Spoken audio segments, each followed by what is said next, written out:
Man, that sunset is gorgeous. Grill, patio, sunset. Hard to get better than that. Unless you're browsing Carvana's inventory while you soak it all in. Oh, burger time. So sit back, get comfortable. Carvana's got thousands of cars under $20,000 just waiting for you. I could stay here forever. Carvana, where car buying meets comfort meets convenience. Download the app or visit Carvana.com today. The comfort of your favorite seat is now your comfy car selling command center, thanks to Carvana. It doesn't get any better than this. Your favorite seat's the best spot in the house. Make it even better by entering your license plate or VIN and getting a real offer in minutes. There really is no place like home. And speaking of home, Carvana will pick up your car from yours after you finalize your offer.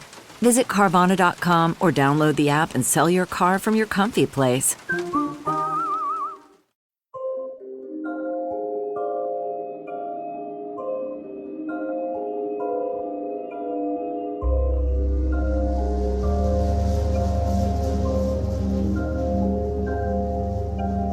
Buried within the histories of West Virginia is the story of Elva Zona Heaster-Shue, a woman who was found dead in late January of 1897.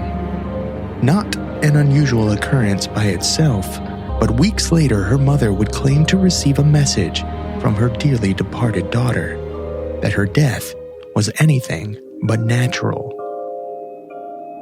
What followed was one woman's quest for justice with specific knowledge gained from an apparition that led to the trial and conviction of the person who was truly responsible for her untimely death. A singular event within the legal realm where testimony from a ghost was put on the stand and taken as evidence. This case file joined the theorists as they take the country roads back to the place of avenging Appalachian apparitions in the Greenbrier Ghost.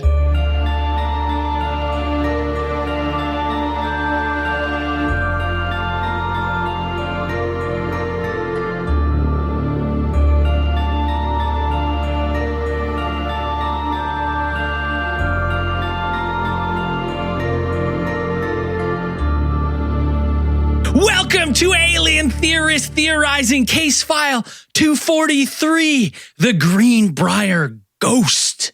I'm Braden. I'm Zell. I'm Dan. And I'm Andrew. We're back. Listen, we're back just like every Friday. We don't miss. It's like we go anywhere. We don't miss. I'll tell you right now, I haven't had like an unusual amount of seltzers, but they just hit me pretty good today. Are we back on the ECA stack or what? Oh, I wish. Do we have a case file 31? 33? No. 33 probably meat not. drug brain here? I don't think so. I mean, we just started, so that's why your face is so red. Got an hour and a half to do it. Yeah, I don't know. I think that's just the sodium I ate all weekend is finally like, I'm getting to that age where if you eat more salt, my arteries just stop. Do you have like a salt? Do you have a salt lick? Yeah. It's coming out your pores. You guys don't? Just with every bite of food, lick of the salt lick? Yeah, it's getting pretty low. It's more efficient that way. You don't got to sprinkle it. You don't got to sprinkle it. Electrolytes, right? It's good for you. Yeah. Sodium. It's been a while, I feel like, since we've done a spooky case file. I mean, it's not... What? No. We just did one. When did we do a spooky one? We did with the Ron Pond fan pick was Aokigahara Forest. Yeah, it's more not depressing. That was more depressing. It was sad. Yeah. There was no ghost detectives in it, all right? This one's chocked full of it. There's no ghost justice. I didn't see any ghost justice. Yeah. It was all about It wasn't ghost justice. No ghost justice was served. Coming this fall to A&E, Ghost Justice. Ghost justice. Fuck yeah. It's playing right after Cajun Justice. After Cajun Justice. Got to create our own network. Yeah. Absolutely. They could bring in a Ouija board. They're like, what did he like? We'll try to bring him back. I like it. We could get that like the same thing they do on CSI, like wow, the sunglasses every time we talk to the ghost. That would be cool. Well, wait. Before we get in, I'm kind of disappointed nobody's commented on my background. Like nobody's said anything. I was actually trying not to comment on purpose. Yeah. Oh, so is that James Webb? Hold on. Is that the first images of the James Webb? It is. Oh, I thought look that was at just that thing. paparazzis behind you. Yeah. Fucking amazing. I thought you had a piece of black paper over your window that you just poked a bunch of holes through. I thought you were going for the Danny Stardust look here. Yeah. Nope. It is the first high resolution reveal. It was like revealed today at 5 p.m. It's like a live stream. First. Yeah. Fucking President of the United States try this little baby out. Said this is the fucking picture of the universe. Highest resolution picture, infrared picture of the universe. Did he sniff it as he showed it? I That is a pretty cool piece of little space news there, though. I feel like that's what he saw when he fell off his bike. That's great. I just, yeah, all the stuff that I was kind of going through the night before, everybody's like, yeah, the president's showing it because they're showing aliens. And I mean, you know what? Maybe somewhere in all those these specks of light, in all those galaxies, somewhere there's an alien in there. Maybe. Absolutely. And honestly, just wait, because like the shit we are going to get from the James Webb is going to be just mind-boggling. How insane it's going to be. They're going to zoom in the wrong spot of space, and there's going to be an alien mothership headed towards Earth, detailed in high-res infrared. Yeah, and infrared. If it's like shooting up, it's pure energy. Light. And just an alien, just a picture of an alien like this, looking back through the porthole. Picking up a pastry out of the garbage can. You guys saw that? No, I was sprayed. But yeah, if you didn't see it today, or while you're listening to this, be sure to go check it out. It's pretty badass. It's rad. It's free download on the James Webb Space Telescope website. They got a 4K image. Yeah, it's 800 terabytes. Melts your computer. That's what shut down the Rogers internet the other day. They were trying to upload this. That was all that. Yeah. Let's talk a little spooky justice. Is that Yeah, what we're the other talking about thing, today? the other thing about this case is very few times do we actually deal with a case that's in West Virginia. Mountain Mama, take me home. Country roads. Yep, wild in West Virginia in 1897, I suppose.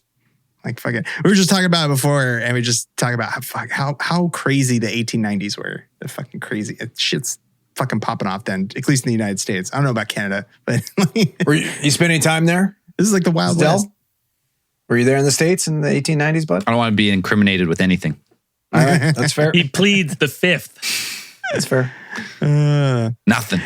So a local woman by the name of Elva Zona Heaster-Shue, hyphenated, was found dead on January 23rd, 1897. Now, according to the Monroe Watchman, which was a local newspaper at the time, her body was discovered at about 11 a.m. By a young boy who they usually asked, her and her husband usually would ask to run errands for them. And he had actually been sent to the house by the husband, who is known as Edward, but had the real, or AKA Erasmus Stribling Shue. Wait. Is this guy from a fucking Harry Potter book? Did you say that name It again? does sound like it, doesn't it?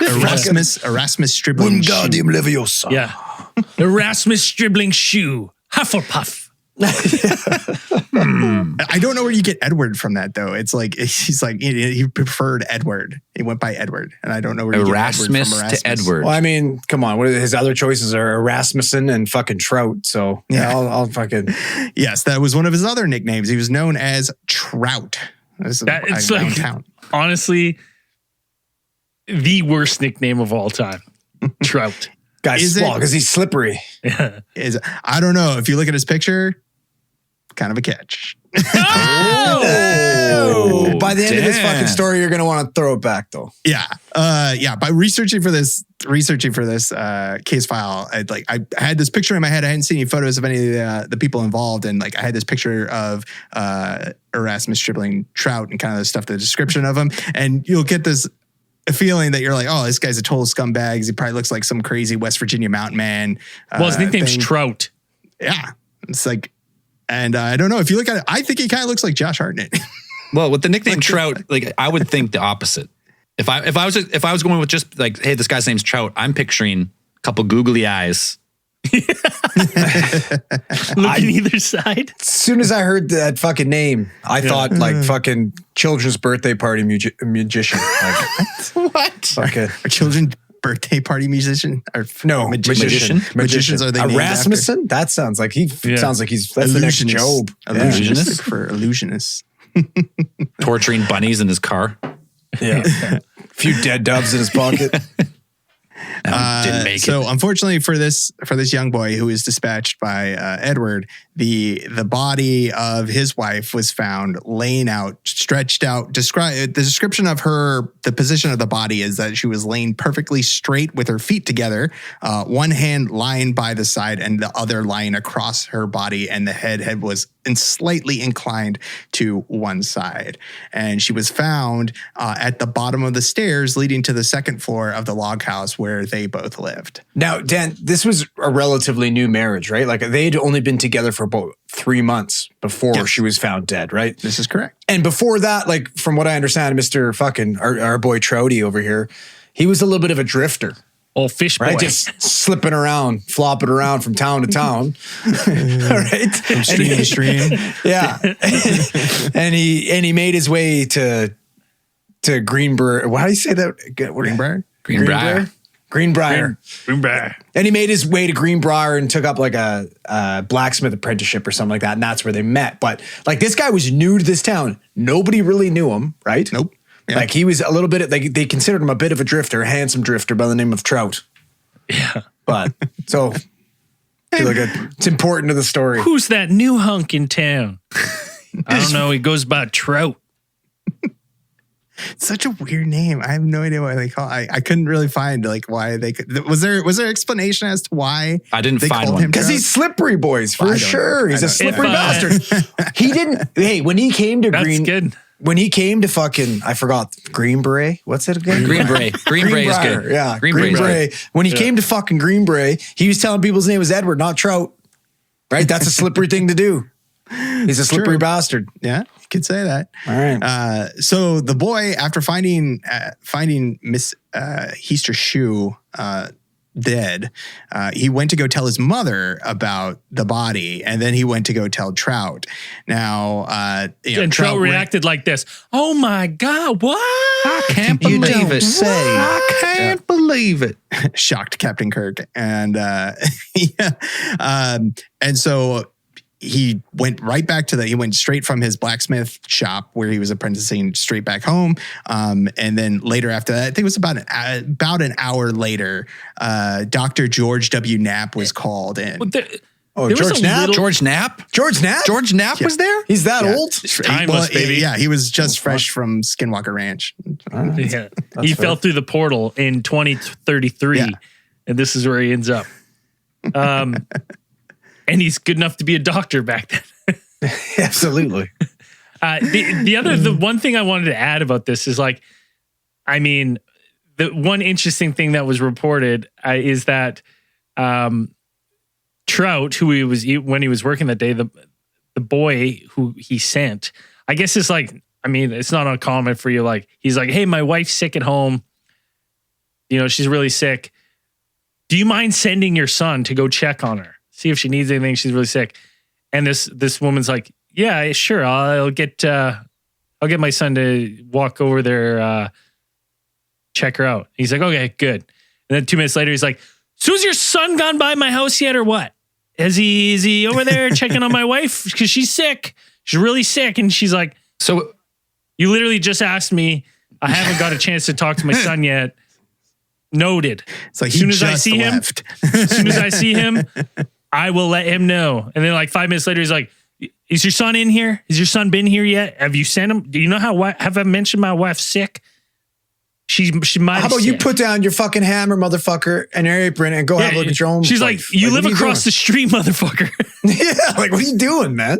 that's what I mean. So why didn't he check on, what was his reasoning on not on like sending someone over? Yeah, We fuck know. shit to hammer, man. Right? But he was very concerned that his wife is sick. So he wanted this lady to get her child to go in and She must and have been check like on his wife, really like deathly sick. Yeah, but what the fuck is this 10-year? Well, not even. I can't remember how old the kid was. What is this kid like? Pops in, like, hey, you it's middle aged. That's middle aged in 1897. Yeah, that's fair.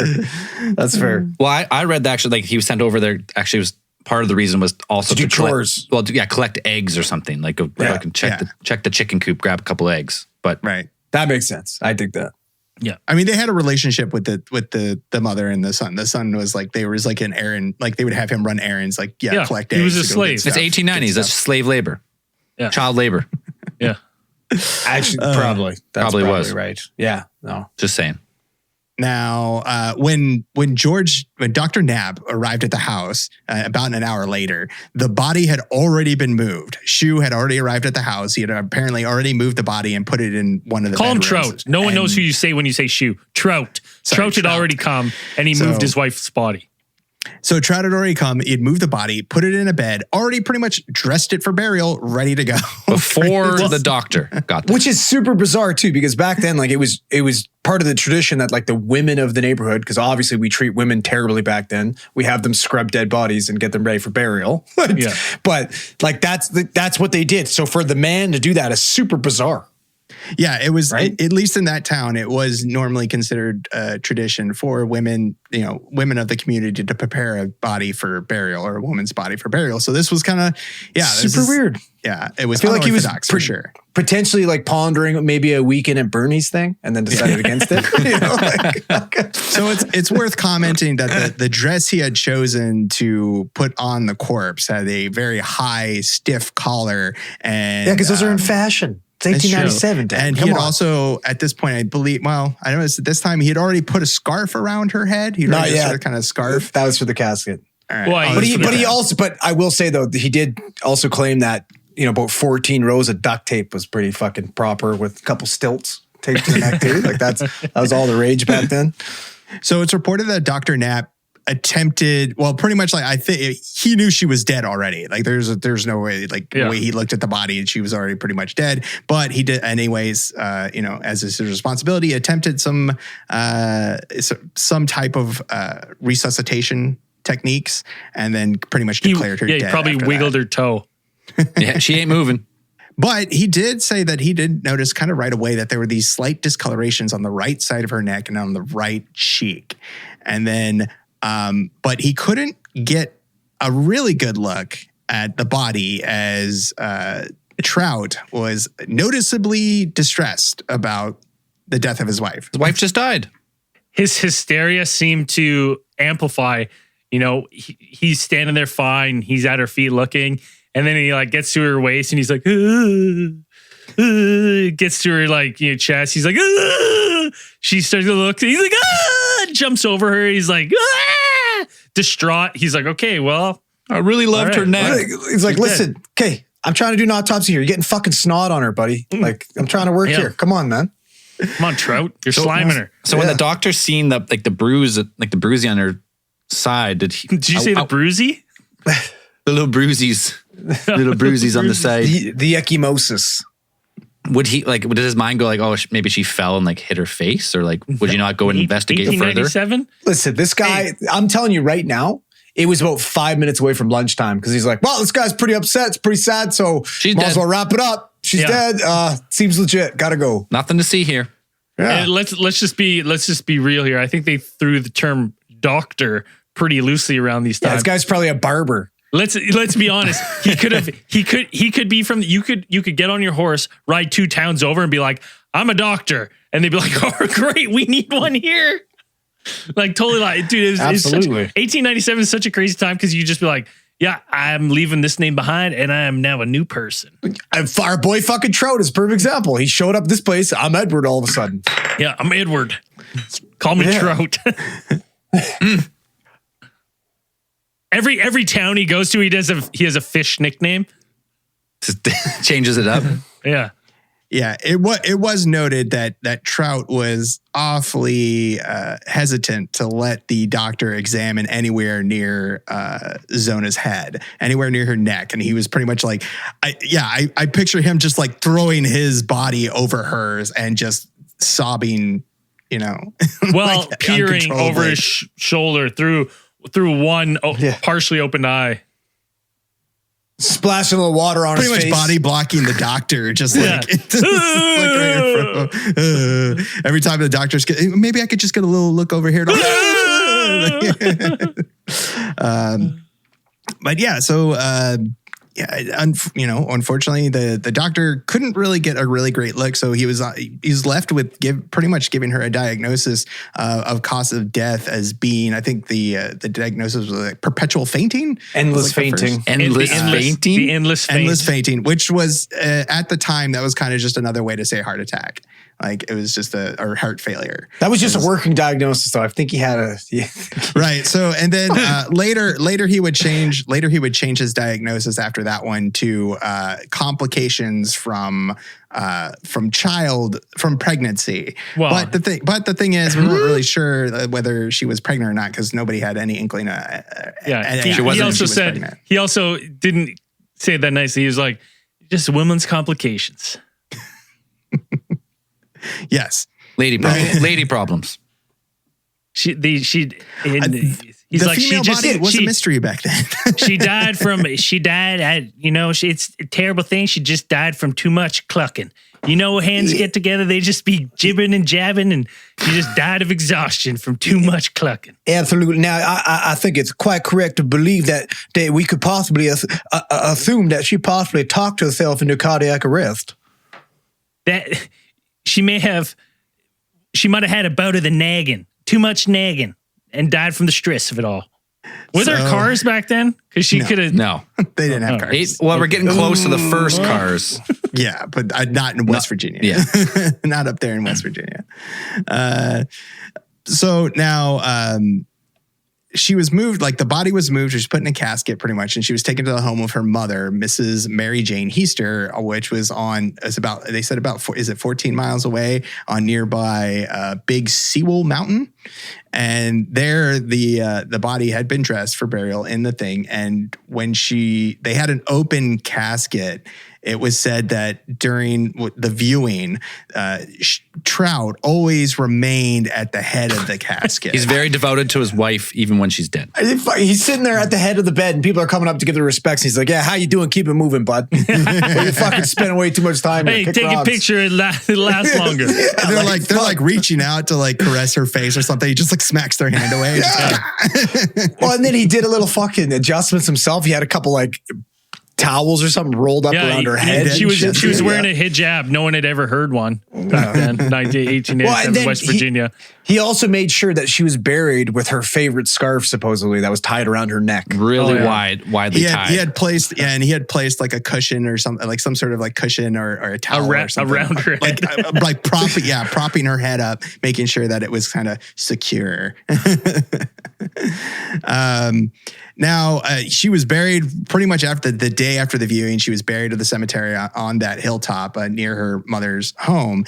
And normally, nothing probably would have ever come of this thing. It probably wouldn't have been noted. Like her diagnosis was something that was kind of common back then. Yeah, women's issues. No, because they didn't have a fucking clue. Yeah. Right? Like, they got there and she's still alive? Well, we better leech her. Yeah. That'll probably fucking work. Gotta balance those humors, man. Like, should we sacrifice a goat? Maybe that'll help. Yeah. Fuck. Again, let's use doctor loosely.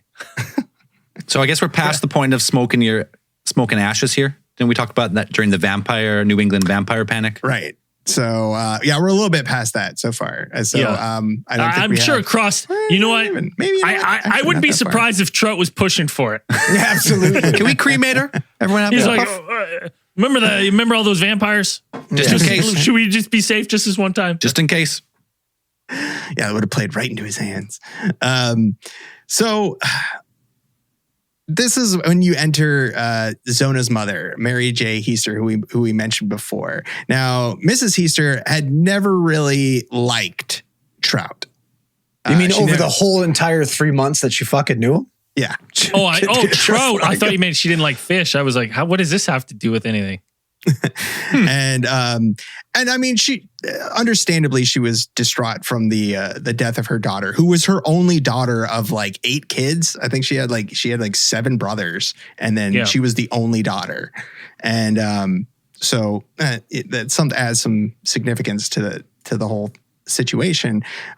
So she decided that she was going to. She said that she prayed every day for weeks. Well, something weird that brought like there's a reason why she claims that she started praying is because apparently they had included this sheet in the casket with Zona, and after they buried her, they took the sheet out because money doesn't grow on fucking trees, right? Yeah. gotta Like, reuse hey, the sheet. that's a good bed sheet. That's a good sheet. Look, it's got fucking high thread count. We gotta keep that shit. So anyways, she offered it up to fucking Trout. Trout's like, no, thank you. Right? Which kind of makes sense to me, but either way, he said no. She thought that was kind of weird. So she brought it home and decided to wash it. And when she washed it, she put it into the tub and the water in the tub turned blood red and the sheet became dyed pink. And that's what told her that she was murdered. Right. So there's definitely a story, and then she had some suspicions that Zona had been murdered. So she prayed on this, as you're wont to do. As you do. Well, I imagine she would think that the sheet, it turning red like that is some sort of omen, right? Like that's what, like right. that's Sometimes where, a sign or something. Yeah. Like I mean, that. I was trying to think because I was trying to do the math but I couldn't really get a good timeline of how long it's been since she died, because to see how far along she would be decomposing, to see if there would be any like fluid shift or anything like that to cause something like that to stay in the sheets. But not that long. It'd only been a few weeks, I think, because when you get if it was a few weeks, then absolutely there would have been some fluid shift. yeah, because it's only a few weeks since she'd been in there, because the stuff shapes up pretty quick after that. Did we know what color the sheet was? Because maybe it was like a darker white. sheet. Oh, was it white? A white sheet? It's kind of weird that you would wash it and then get some red stains. Well, without seeing it on the sheet already, right? Yeah. Like if you would have had a good look at exactly. it. Oh, so like, yeah, kind of like an omen. Yeah, I mean, she would have, like anytime, I would imagine anytime you lose a child under like mysterious circumstances, your mind's going to race, be like, there's no way she died like that. And like, she's young. Yeah, she's like young. You're a young child. You're right? going to be like trying to connect the dots. You already have a bad taste of her husband. Like you don't like. Guy's name's fucking Trout. You can't trust a guy named Trout. Nobody Can't wants take their that from daughter vicious ended up with a guy named Trout. Yeah. Like, let's be honest. Come here. on. So she's No way. already got this like little inkling. She's like, nah, something's not right with the death of my child. Zell, one day, let's fast forward it fucking 16 years. And you got Trout knocking on your door to take your daughter on a date. You're gonna fucking bad boys that little bastard. Come on in. Chitty chitty bang bang, motherfucker. Come on in. Like, come on in. Yeah. Nova's she's in the basement. Yeah, come down there. Absolutely. Yeah. It must be nice to be a vampire to commit murder, because you can just like, what's life in prison to you, right? Fucking a weekend. You just turn to a bat and you just fly away. out. He flies That's out the fair. bars. Yeah. I mean, you probably like it there. Not a lot of sun. Yeah. It's comfortable. Yeah. Solitary confinement's my personal favorite. All the food you can eat too. It's all confined. They can't run anywhere. It's perfect. Ooh, perfect. A new bunkmate.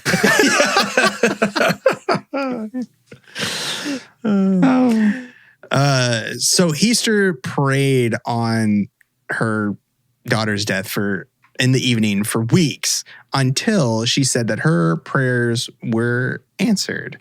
And at this point, Heaster claimed that her daughter's ghost, her spirit, returned to her on 4 separate occasions over 4 days and slowly revealed to her the actual cause of her death, being murder.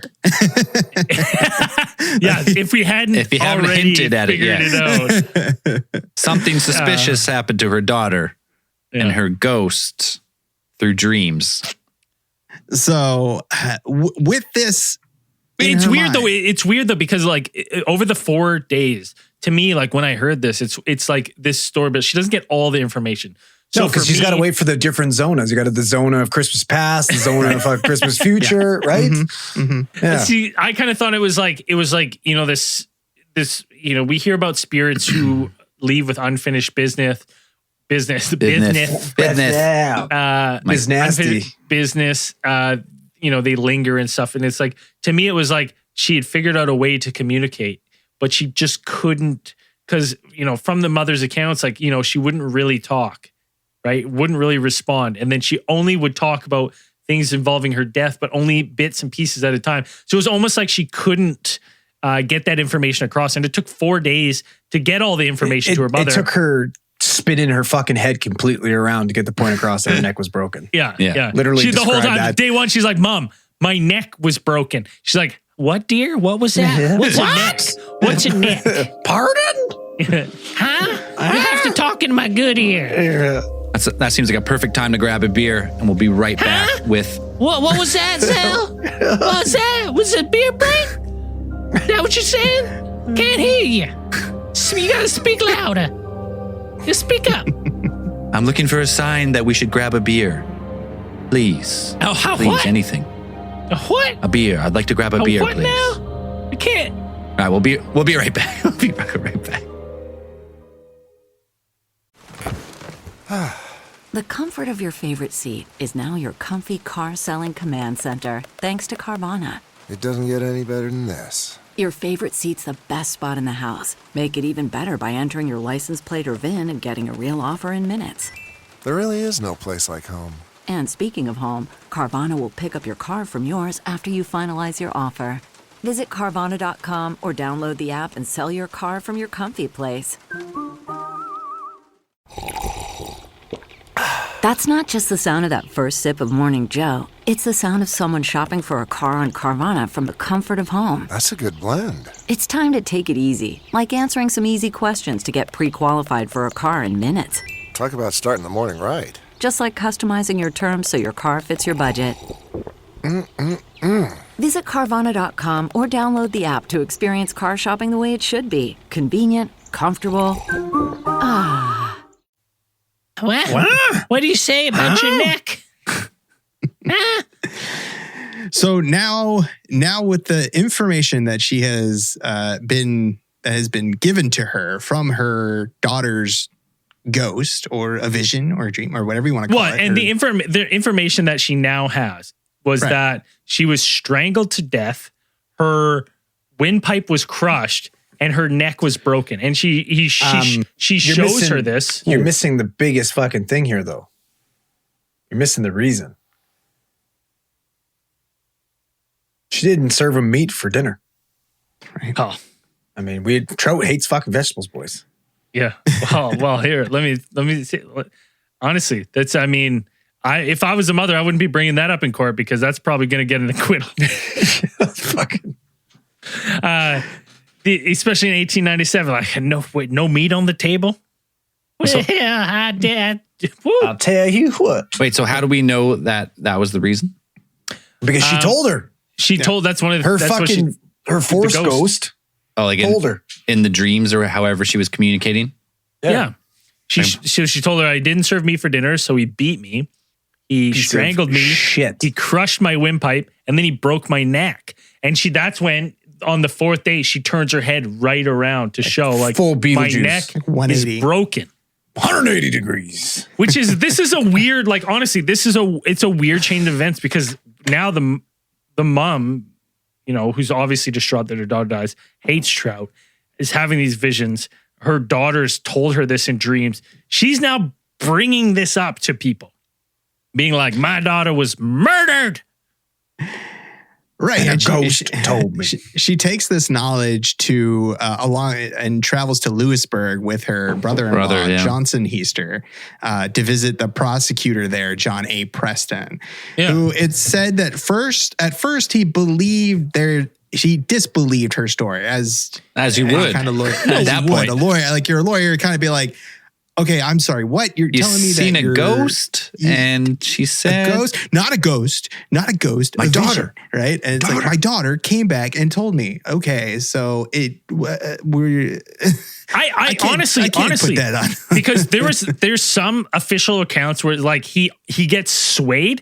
I don't believe that for a second. I don't believe the prosecutor was ever swayed. What I think happened was that the mom was telling him all this ghost shit, and he's like, all right, well, no, like obviously, like it's women's issues. That's, you know, they obviously did an autopsy and stuff. He's like, you know, I this is all information I can find out easily for you. I'll look into it. Sure, you seem upset. Yeah. I will look into official cause of death. So he like goes in the other room and he makes a phone call and he's like, hey, nappy boy, what's going on? It's the prosecutor. Yeah, how did down that at- autopsy go? Well, Yeah. Wait, he's Didn't like, really do well, one. the husband was pretty distraught, so I just wrote woman's issues. And he's like, say what? Can you just repeat that? And he's like, You did well, what? I didn't actually do the autopsy. He's like, what? It says here you did an autopsy. And he's like, well, I kind of looked at the feet, and as I got closer to the head, the husband became yeah, I distraught. looked at the feet. They weren't broken, so that's okay. Yeah. And, the husband had mentioned that, she had a lot of woman issues. We all know that women's it's woman issues. Yeah. She might have been pregnant. We don't know. Like, did the don't baby know. come out of her fucking throat? Like, that doesn't make any fucking sense. So Preston, with the information that he gets from, I think he gathered enough circumstantial evidence. I think he All might the have dismissed shady- the claims. No. I would say this. I would say, based on the mother saying this, regardless you believe in the ghost or not, the prosecutor calls to try to quell the mom's worries, being like, let me talk to the doctor. He's a good man. I'm sure he did an autopsy. And then when he finds out, he's like, oh shit, he didn't do an autopsy. He's like, well, you're saying this is sketchy and like this. The husband was acting weird around the head. The doctor's confirming this. We got to. That's what I mean. Like, there's no way she came there with just the ghost evidence. No, they she probably came with- presented a bunch of other shit too. Well, she probably told him like what happened because he's like, she comes into his office. He doesn't know who the fuck she is. Yeah. So she's like, who are you? She Tell starts me why running you're her here. mouth, and he's like, sounds like woman's issue runs in the family. She probably This is told him all of 1897. the These stuff- aren't my views. These aren't my views. all the kind of shady stuff that went down, probably remarked a lot on Trout's behavior. And just from that alone, probably, and minus the ghost story, Preston thought there was enough circumstantial evidence to go ahead and get an order for an exhumation of the body of Zona.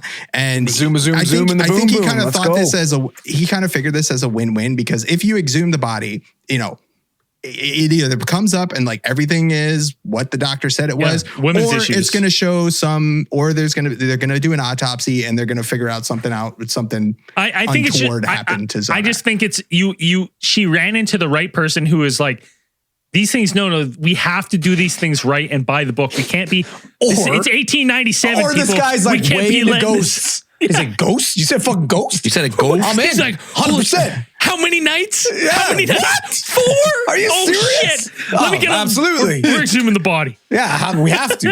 Got the number of Without a doubt. Ghostbusters? Yeah, Let's fucking do And this.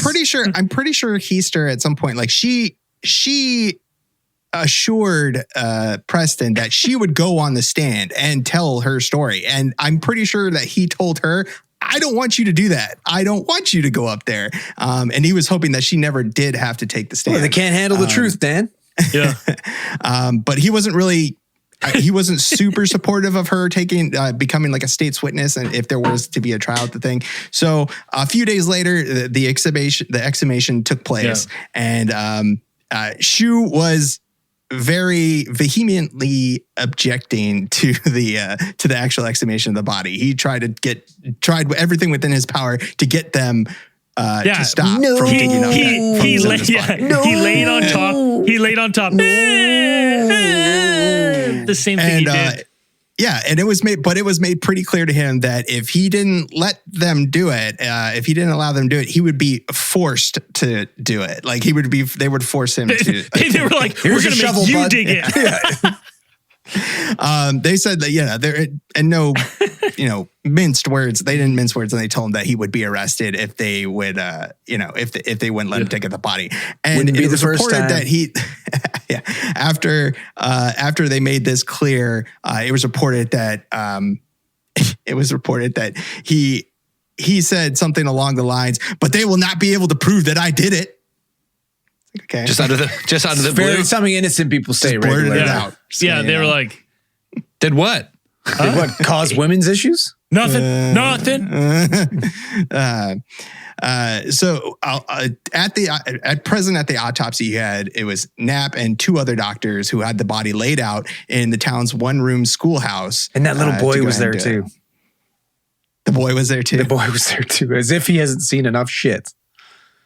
And they brought him in it. So to kind of you set the scene. You have at least the 3 doctors in there, the boy, and then what was said that Shue was actually present, and reportedly they had him sit in a corner of the house, sit in a corner on top of a hay bale, and at least it said that he was sitting there pretty much whittling wood for the time. Now, ladies and gentlemen, gather around, please. Welcome to the official autopsy of Mrs. Shue. All right, we are lucky enough that the children are actually on recess. So we've got about 15 minutes while I drink the juice boxes and play dodgeball.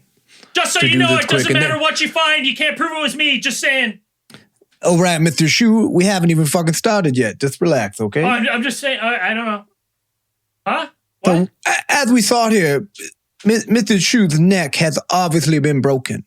The windpipe mashed like potatoes. Yes, if that's the a glove medical doesn't term. fit, you must have quit. I'm just saying. Again, Mr. Shue, we're in the middle of this, please. On the throat, you can clearly see marks where the fingers indicated a choke. I don't even have fingers. How would I do that? How would I have done any of that? You can't prove it. I can see your fingers right now. You're making a fist. The neck was dislocated between the first and second vertebrae. He's the making words up. torn I don't even and know what that ruptured. is. If I don't know what it is, couldn't have done it. All right, that's fair. Anyways, it is actually 12 o'clock, so everybody has to get together now. Everybody get together and hold hands, because this is the official time that everyone in Virginia gets together and sings the Virginian anthem. West Virginia. Almost heaven, West Virginia, Blue Ridge Mountains, Mountains, Shenandoah River. Shenandoah. No, it's the Shenandoah River, Gets actually. older than the trees, younger than the mountains, glowing like the breeze. Country In 1897, West Virginia might as well be the Take me home world. to the bliss. Yes, I belong. You're under arrest, good sir. Oh man, get all Scorsese, right? Like Layla, the piano solo is playing from Layla, but instead it's fucking Country Roads as he's getting arrested. Yeah. Oh man, that'd be good. So with the findings that the doctors made while during the autopsy, they found 100%. It seemed, at least, like it was pretty clear that she had been strangled. And dude, it corroborated the mom's story. Like what the mom said had happened is exactly what happened. She described the injuries perfectly. Broken neck. She she named the right vertebrae where it was where they were fractured. So the ghost had a good knowledge of the human anatomy. Absolutely. And the fact that like the areas in the house where there was blood stains and shit like that, she was able to describe. Like, yeah, she would. They remarked on like Heaster said that she had received like descriptions of certain locations on the property and inside the house, which she had never been to before. She had actually never been to the house where Zona and Trout lived together.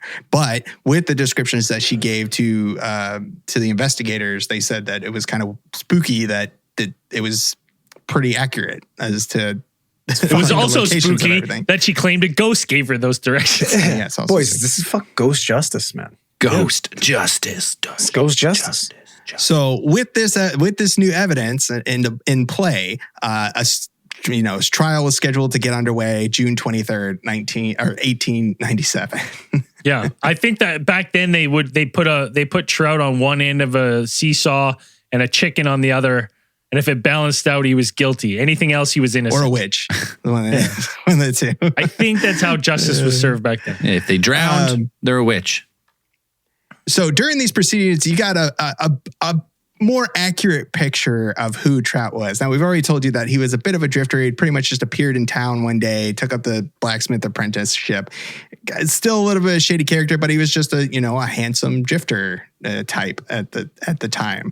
But it came out during the trial that Shue had actually had 2 previous marriages. The first one had ended in divorce while he was actually in jail for horse stealing. Oh, so he's not an honorable guy. That's what you're saying. It gets worse. Doesn't seem like that way. Stealing horses is the least of the shit he thinks he did. Yeah. True. Also during this trial, it was found out later, or at least like during the trial, that his first wife, who he had a daughter with, she said that Trout was, during their marriage, extremely violent with her and abusive. And it got to such a point during their marriage that it got so bad that he beat her up so bad one time that a mob came to their house in the middle of the night and pulled Shue out of bed and tossed him into an icy lake near their property. This is how much of a piece of shit this guy is. That's the first mob that goes after him. He's got multiple mobs. First mob. Yeah. We have to be, This guy's got more mobs going after him than fucking Frankenstein's monster. So that one, again, he got put on trial. He got convicted of horse thievery, and he got put in jail. And during that time, he had gotten divorced with that first wife, got an order of divorce. The second marriage that he had, the second one's great. The second one is phenomenal because she died due to mysterious death and mysterious causes. And what the alleged story was that Trout was up on the roof and he was fixing their old brick chimney. Right, he's fixing it away, and his second wife comes underneath, and he slips. As you do working on a brick chimney, the brick falls. Does the crazy tumble, shoots off the roof about 15 feet, and then lands on his second wife's head, and she dies of woman's trouble.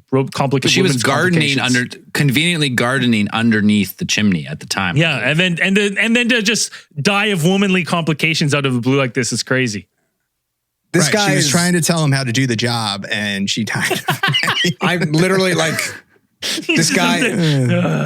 This guy's like direct descendants.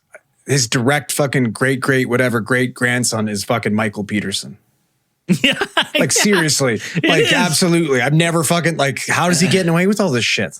The brick one, it's like they just didn't have enough evidence at the time. They were like, we had our suspicions that he may have done it on purpose, but we just couldn't prove it.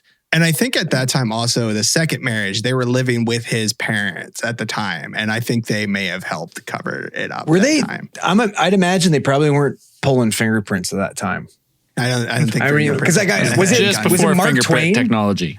Well, no, because I remember it got popularized after a Mark Twain. Were they taking fingerprints? Andrew, we just talked about a fucking doctor who didn't even do an autopsy and just checked the box. He looked at the feet and he's like, whatever, she died.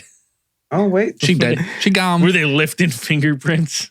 I mean, and 1911 is when they started lifting fucking fingerprints. Right. Yeah. I mean, but to even give you a better picture, it came out during the trial, for his second marriage that we talked about, the one who had died under mysterious circumstances, when they had gotten married, it was told by a traveling reverend, which were called back then, they were called circuit riders, and named really? R. Little. That's a they were cool called name. And they're called circuit riders. Union Rider. And he came forward with a story about how Shue's second marriage kind of came about. And he said that he was sought out originally to officiate for the marriage during one afternoon.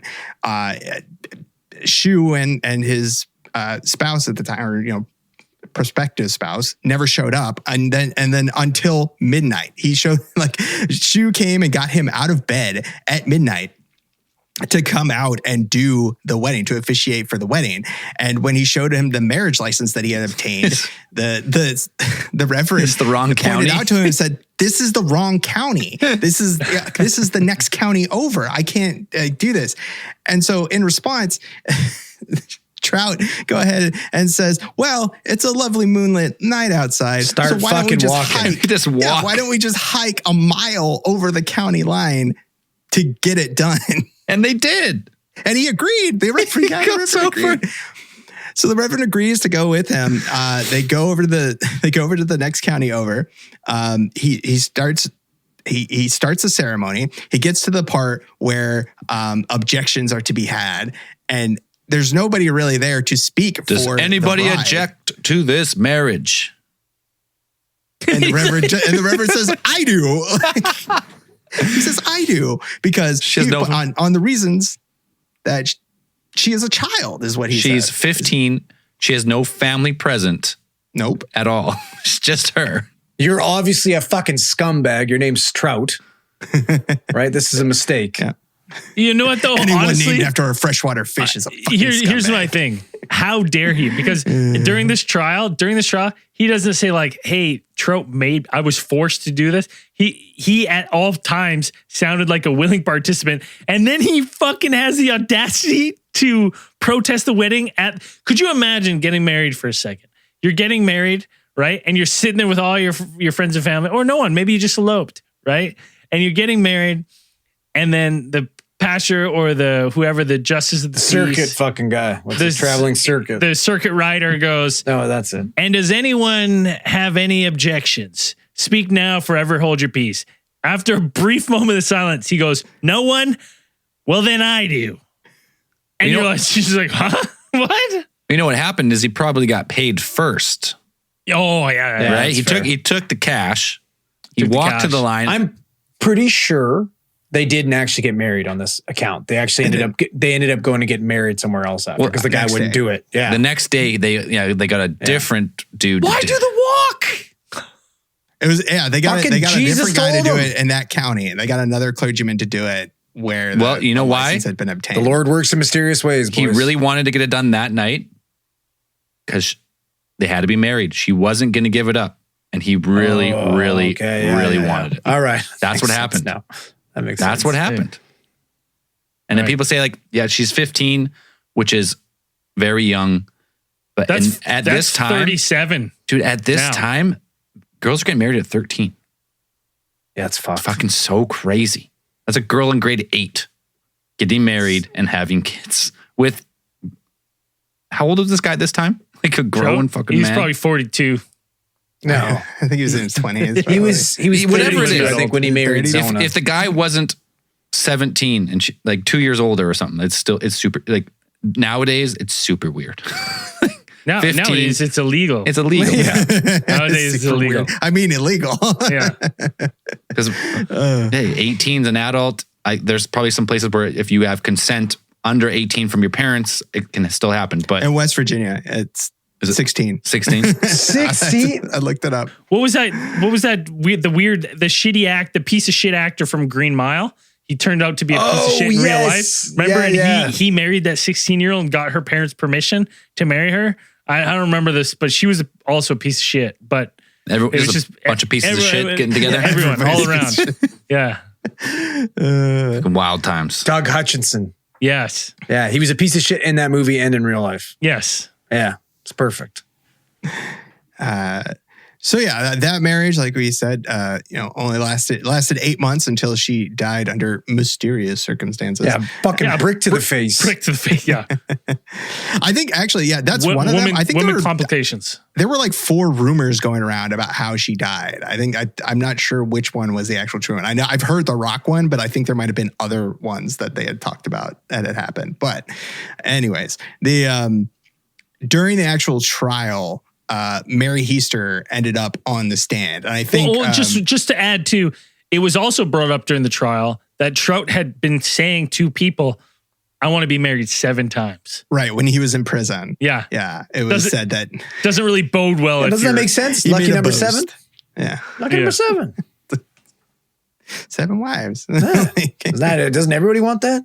Did he mean like 7 Wow. wives at the same time?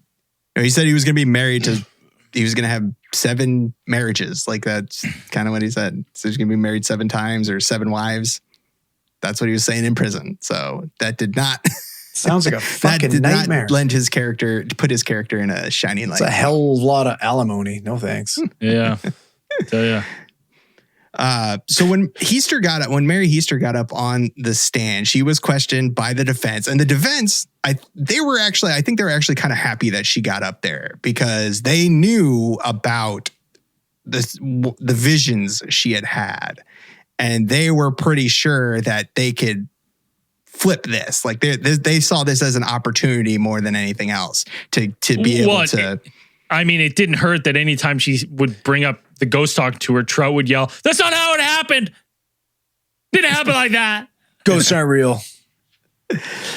Here's the quote that they had, was written down. I guess it's there was some reports that came out in one of the local newspapers, and some people had written down what had actually happened. So the question from the defense came out I have heard that you have had some dream or vision which led to this post-mortem examination.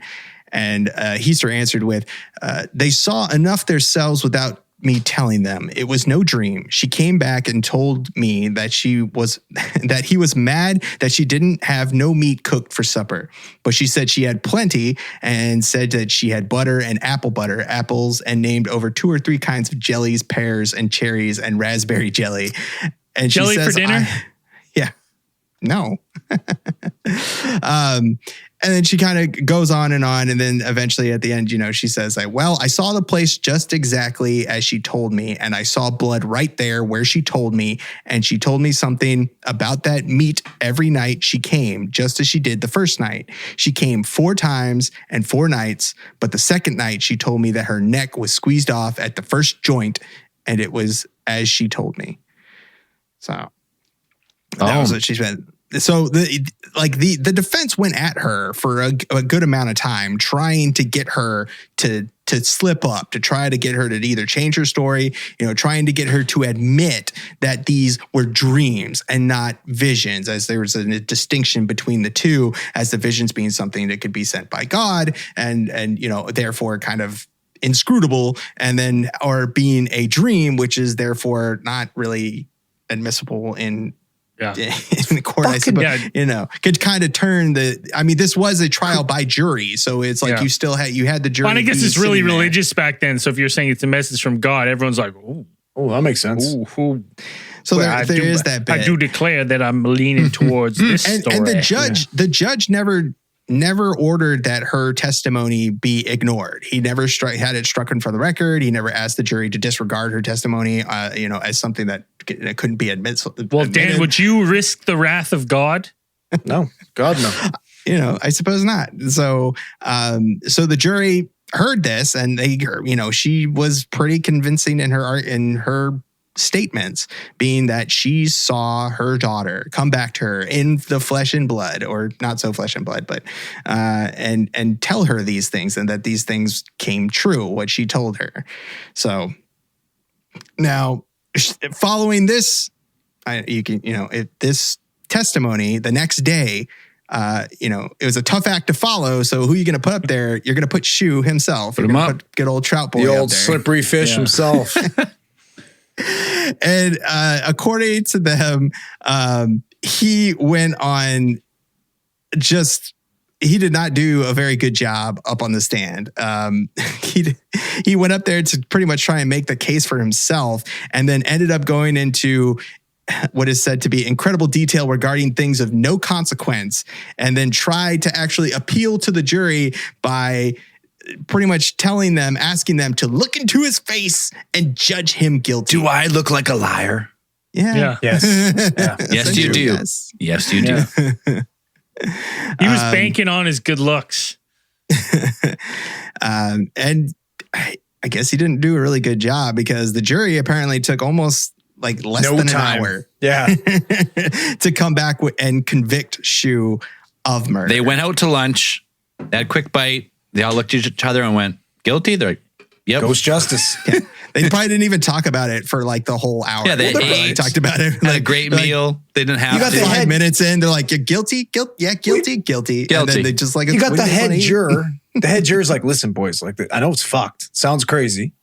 But do you want to run the risk of getting paranormally activated for the rest of your fucking lives? Yeah. If we don't convict this fucking guy, then we have to. I don't want to get haunted. Yeah, guilty. Everybody, unanimous, done. So there was kind of debate on whether they should have him hanged or sentence him to prison. So what they ended up was sentencing him to life in prison for murder in the first degree.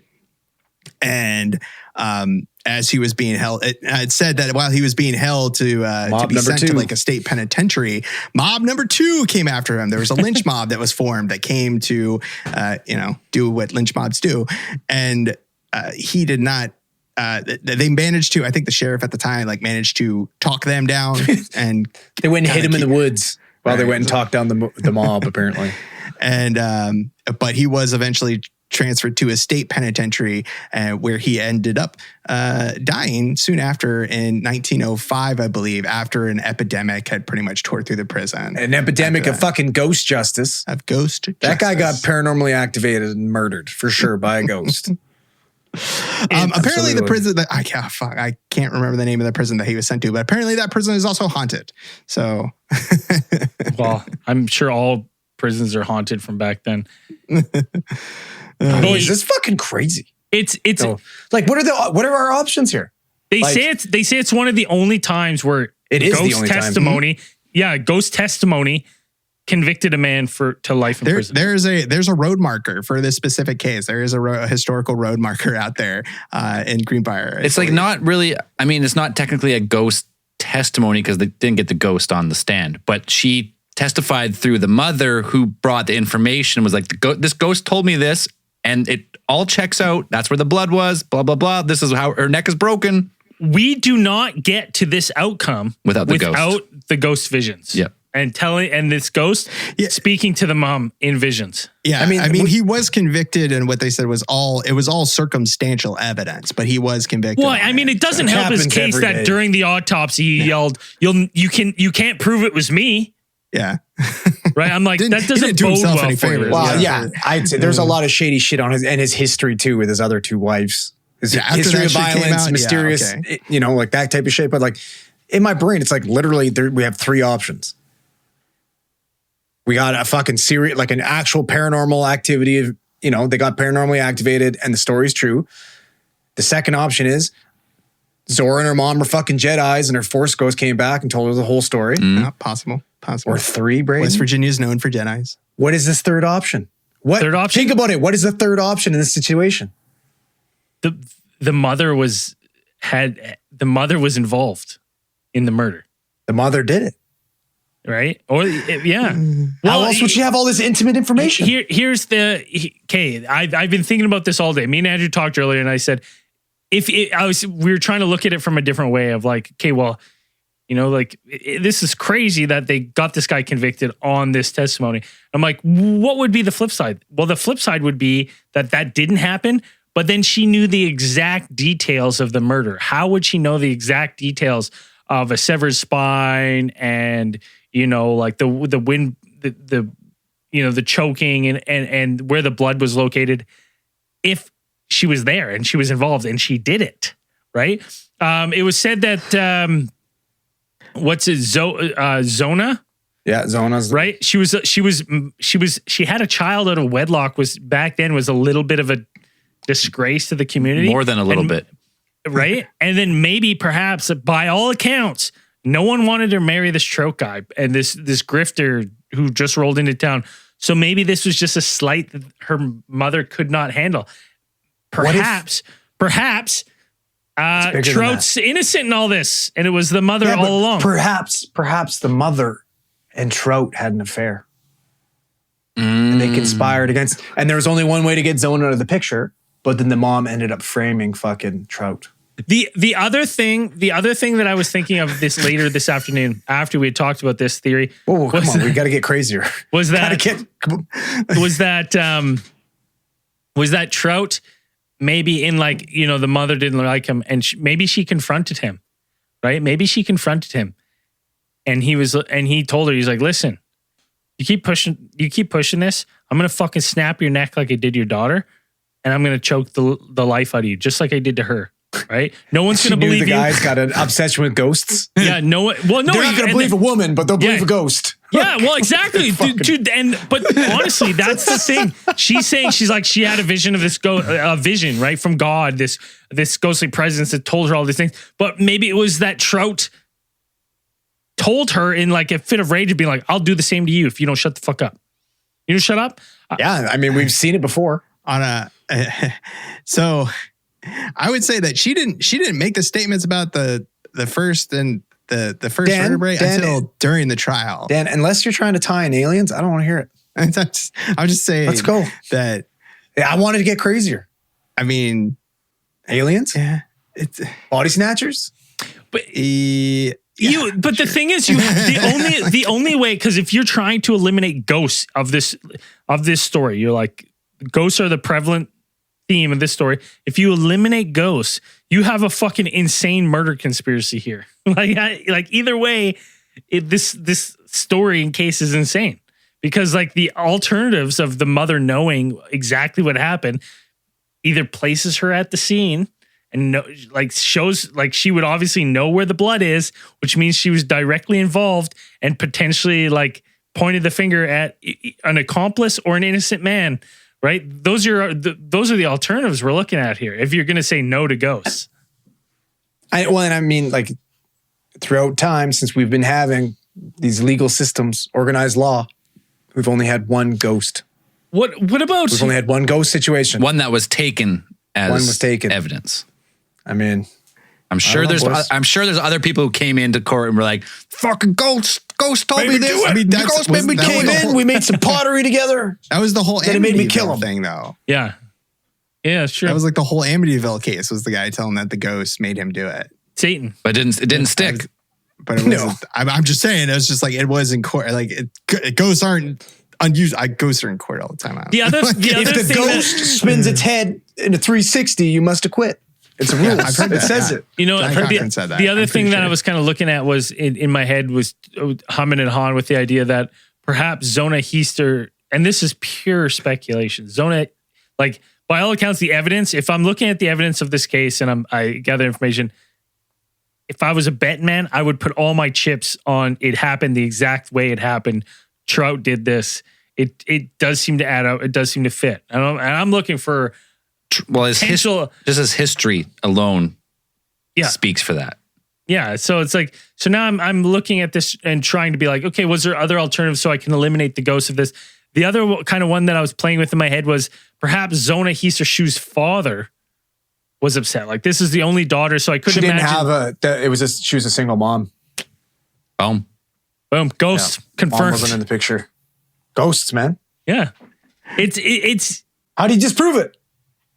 Right? Like maybe it's one of those things where it's like maybe it's a twofold, right? Like, cause we always say that like a ghost with unfinished business or someone who dies in a traumatic event, like they linger, but maybe it's twofold. Maybe someone in like that much distress and trauma, like the mother having lost her daughter, like maybe those two things together kind of bridges that connection between, you know, the next dimension or the next world, wherever you pass through. Right. And that's how they were able to communicate was this unbelievable grief. And maybe she was in tune already. Maybe the veil was already thin. Maybe, right? And it's like maybe that's what happened in this case. But like when you look at it, it does seem this case doesn't get solved without the ghost. Zona Heaster-Shue's mother ghost justice. Having those visions. It's all ghost justice. Well, yeah. Well, maybe it's one of those things. Like maybe not necessarily. It was even a ghost. Maybe the mom was this. She was so distraught that she went in tune with the universe. She seen through like those like burned in records, and she actually just witnessed a vision, the murder. She tapped into the Akashic records. She's right? seen she's seen that timeline. She's seen to the past because for whatever reason. I'm just like if you're trying to say like, oh, there's no such thing as ghosts, or there's no way she could have found it out. Like, well, she either knew it happened or she found out it happened through this alternate means. Like some remote viewing shit, right? Like it's like she transported her in a dream state, like so focused on what happened to her daughter, knowing that this couldn't have been, you know, the official narrative couldn't have been what happened. She was so into that and so focused that in a dream state, she traveled to that time and witnessed, right? And got to interact with her daughter's ghost, essentially, right? It's an interesting theory. Like we know conscious thought does something. We know it does, right? Like if you put enough, double slit experiment, it's proven. You know, like who there's some Dan's laughing, but hey, Dan laughs at everything. We don't know. We don't understand. We don't really understand why, right? We don't understand the why of that. We got a very small grasp on on reality sometimes. We got thick veils over here, boys. Yeah, thick veils, baby. Yeah. It's cool though. Super cool. I mean, not Very cool for interesting obviously. case, yeah, for Well, she got justice though. She got justice. in the end. She got justice. We got ghost justice. I'm happy. right. Like she obviously Ghost got what she justice. needed to rest easy happy. after that. So I'm glad this story. It's sad what happened to her, but it ends on a good note. I hope that guy rotted in jail for 3 years. Yeah, he rotted there and he died of what? He died of like died. tuberculosis or something, right? Probably, yeah. Yeah, he Tuberculosis. died of ghost justice. yeah, She came back, poisoned the whole fucking jail with The whole tuberculosis. Yeah. She fucking went right up his beehole and poisoned him, and he died. Yeah. Ghost justice. Yeah, and then that's what it was, right? Their whole like it was some type of outbreak in the prison and everyone died. hey, Or a Zell, lot of where were people you died. where were you in 1900? I don't infect people with tuberculosis, okay? You weren't serving Don't up. drop the soap. You weren't serving up some ghost justice, were you?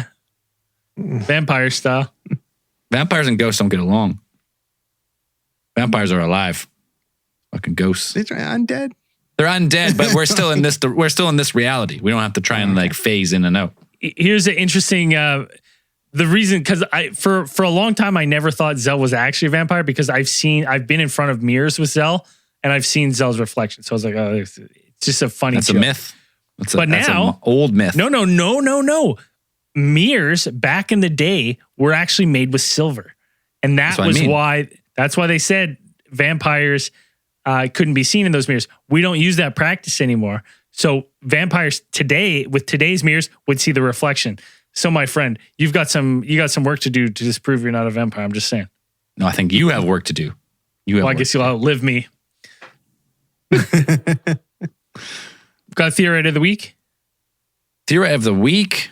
I think this guy's been posting on our live stream videos on Patreon because we do Yes. take long breaks sometimes. He's been doing the Lord's work. He's been doing the Lord's work, you would say. And he's been marking in every video in the comments, time in, break time, end of break time. So because we're lazy and we don't go back and edit the videos after the live stream, this guy has done the work for you. So if you want to skip those 5 to 10 minute beer breaks, he tells you exactly where they are. Yeah. And all the it's, and it seems like in every video or almost every video. Yeah, I was clicking back and I would see his comments. I was like, oh shit. And there and there and there. I was like, he's been doing this for a while, which means he watches the whole thing. And then for our other Patreon supporters who like to watch the live stream, he then posts a link so you can quick skip the beer breaks. You'll put like a timestamp of the end of the beer break. You click on it, it just fast forwards the video for you. Legend, an absolute legend. Like, it's awesome. Yeah. So Cam, is it Ethier or Etherier? How do you say it? Ethier? Ethier? Maybe I there's think a it's silent Ether. R. Cam Ether? Cam Ether. We're going with Cam Ether. It's fitting for the episode. You are this week's Theorite of the Week. Keep doing that Lord's work. We should go, Cam Ether? You just made Theory of the Week. That was named that. The click of the pen. Yeah. And guys, if you don't know, if you're watching, this is released. If you're listening to this on the public, you're still listening this far. This is July 22nd, which means you only have just over a week to get on our merch store and buy this month's versions of merch. And before we lied and we said stuff was exclusive and stuff, but it was too hard to pull down, so we would just leave everything up. We have people working on our store now. And all these designs, Pickle Baby. You want Pickle Baby? Pickle Baby's about to be gone. Octa Jesus, about to be gone. Dan style snapback hat with the white logo, about to be gone. Keep those eyes on the skies 5 panel, about to be gone. They're not coming back. All right? They're going to be in the vault. Who knows when the vault will open again. So this might be your only chance this year, next year to get these items. If you're waiting on them, I can't emphasize enough. Get them now. And your collectible stickers, if you want those. If you want a Pickle Baby sticker, Octa Jesus sticker, best of both worlds, get them now because they will never come back after this month. Never. So Never. the store is easily accessible, alientheorist.com, or you could search on crowdmade.com, search for Alien Theorist Theorizing. You can't miss it. We've only had it for a few weeks, and it is by far my favorite merch store we've ever had. Oh man, the guys. if you're a podcaster, listen to this, or you do your own merch for something, you've been on TeePublic or Teespring or whatever, message the guys at Crowd Made. Listen, we're not getting paid to do this. They're so good to work with. Any issues, they get back to you right away. They've been so helpful with everything for us. So it's been really good. A little smaller company, a little more customer service, I would say. And it shows. Yeah. And send us the pics. We've only received a couple pics of merch. Please, if you've got some merch, send it to us. We want to see it. We're in Canada, so my merch is on the way. And as soon as I get it, I'll be wearing it on the show, but it's on its way. Braden only wears ATT merch. I do that, and this. He's got like 20 shirts. That's all he owns. And the George Costanza timeless act of seduction shirt he wears all the time. Yeah. All right, and if you like the show and you want to support your boys, support your favorite podcast, you know what to do. Go to alientheorist.com, click the support link, or search us, Alien Theorists Theorizing, on Patreon. Early access, ad-free, bonus content, the Discord. Woo! We say it every week. The greatest way to help support your boys.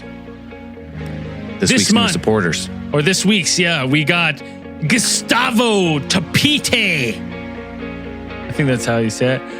Maya Binkney. Come on, baby, it Bert so good. Nice. Tom Gregory. Venereal Fish 69. John Ferris. Savannah Hall. Where's the next Conspiracy Hall podcast? We've been waiting. Ethan Cox. We got Keenan from New Zealand. Cody Debo? Michaela. Is that Michaela? Is that our Michaela that we know? Well, there's two Michaelas that pledge. Two Michaelas? Either way. There's two Michaelas that pledge. Luke Dennis.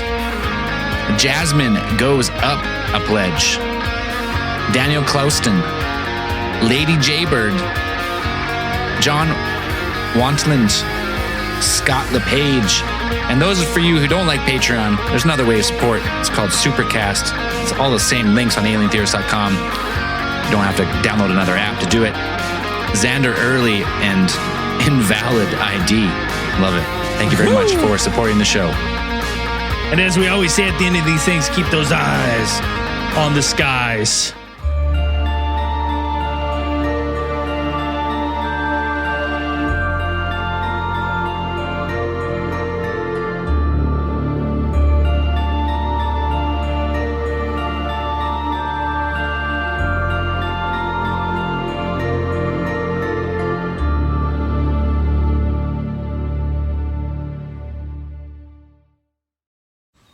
Man, that sunset is gorgeous. Grill, patio, sunset. Hard to get better than that. Unless you're browsing Carvana's inventory while you soak it all in. Oh, burger time. So sit back, get comfortable. Carvana's got thousands of cars under $20,000 just waiting for you. I could stay here forever. Carvana, where car buying meets comfort, meets convenience. Download the app or visit Carvana.com today. Man, that sunset is gorgeous. Grill, patio, sunset. Hard to get better than that. Unless you're browsing Carvana's inventory while you soak it all in. Oh, burger time. So sit back, get comfortable. Carvana's got thousands of cars under $20,000 just waiting for you. I could stay here forever. Carvana, where car buying meets comfort, meets convenience. Download the app or visit Carvana.com today.